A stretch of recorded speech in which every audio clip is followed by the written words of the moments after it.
those already on the market? When the drug companies test their drugs and submit their evidence to the FDA to get approval, they don't have to compare the new drugs with old drugs to treat the same condition. They just have to compare their new drugs with a placebo, a sugar pill, which means that all they are really showing is that the new drug is better than nothing. Due to lax government regulation, prescription drugs end up flooding the market. A powerful example of this new market saturation is the exploding number of allergy medications. Allergies used to take the fun out of games. Now, I'm cleared and clear. The most successful new drug in this class was Claritin, a blockbuster that earned more than $3 billion in its best year. Other companies strongly push their own prescription antihistamines in order to garner a piece of this lucrative allergy market. Yesterday, allergies took you out of it. Today, Allegra can help bring you back. You know about Allegra, but you should know about Allegra D. It just may be music to your ears. I looked at the last 7 years, 1998 through 2004, and during those years, only 14% of newly approved drugs were actual new chemical compounds classified as being likely to be better than drugs already sold. Most new drugs, ostensibly new drugs, were just old chemical compounds, not likely to be any better than anything on the market.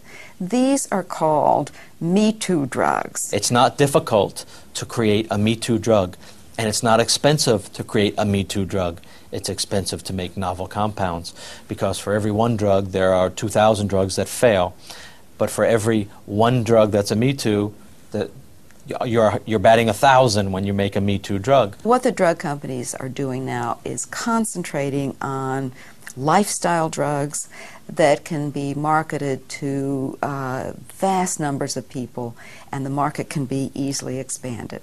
When diet and exercise aren't enough, adding Lipitor can help lower your bad cholesterol from 39 to 60%. Let me give you an example. The top-selling drug in the world now is Lipitor, Pfizer's Lipitor. This is a drug of the statin type to lower cholesterol. But it's a Me Too drug. It's the fourth of 6 very similar statin drugs now on the market. I needed to lower my cholesterol.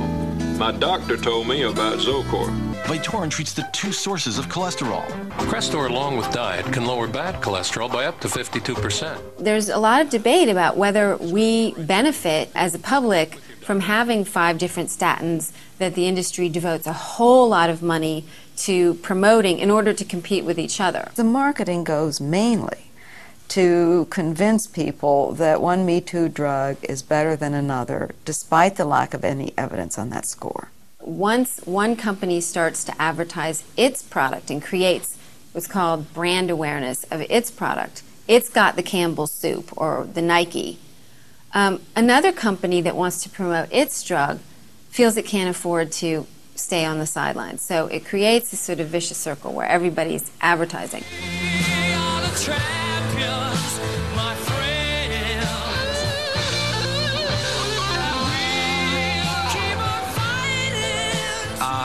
The feeling of asking your doctor about Viagra.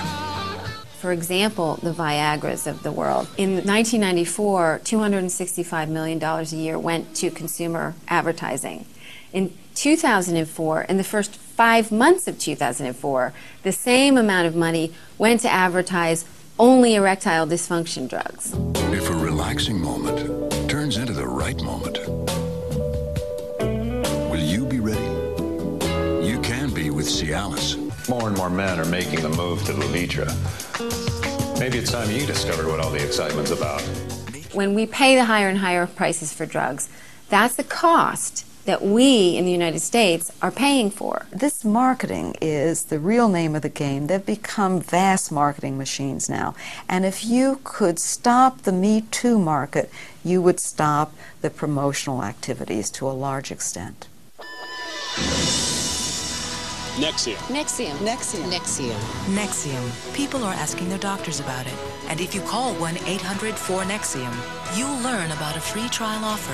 Today's purple pill is Nexium. Nexium, the new purple pill, is probably the prime example of how the pharmaceutical industry can sell anything. They can take an old drug and they can sell it as a new drug. Nexium is really the same thing as Prilosec. It's Prilosec time. Time to see your doctor about America's most prescribed acid control medicine. In the early 1990s, Prilosec burst onto the scene as an innovative prescription drug to treat heartburn. When Prilosec's maker faced the expiration of its patent, it knew it was about to lose its exclusive right to market the drug. Gene Carbona, a sales rep for Prilosec during this time, explains one way the company addressed this challenge. We were going to be losing $6 billion a year in revenue, and we knew that that was going to have a very strong effect on our company's bottom line, and our company had to answer to the shareholders and the other members. So what they did is they licensed in a drug that was very, very similar, being Nexium. Now the makers of Prilosec introduced their new purple pill, Nexium. There's only one specific difference. It's got one little S isomer, and other than that, it's the same exact drug. It inhibits about the same amount of acid. It's got about the same side effect profile. It's basically the same thing, and it's also purple. In the final 2 years of promotion, we were trained on how to cannibalize our existing market share over to Nexium, even while we still had responsibility for Prilosec. Across America, doctors who specialize in acid reflux disease have switched more patients to the purple pill, Nexium, than to any other prescription of its kind.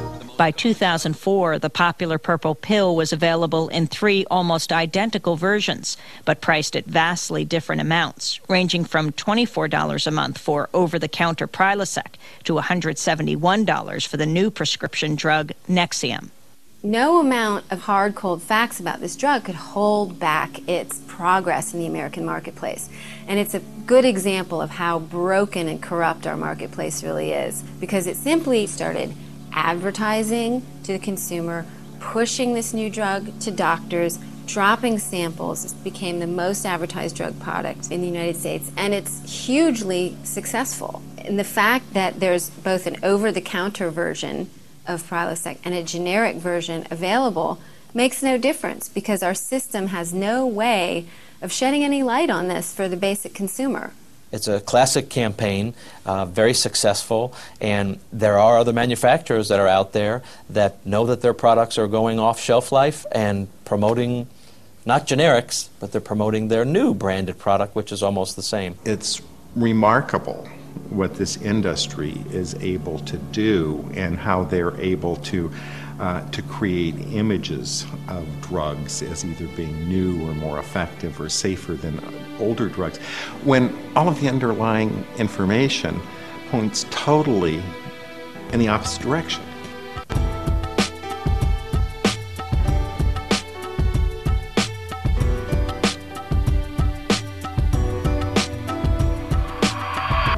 Your blood pressure may have gone from normal to high overnight.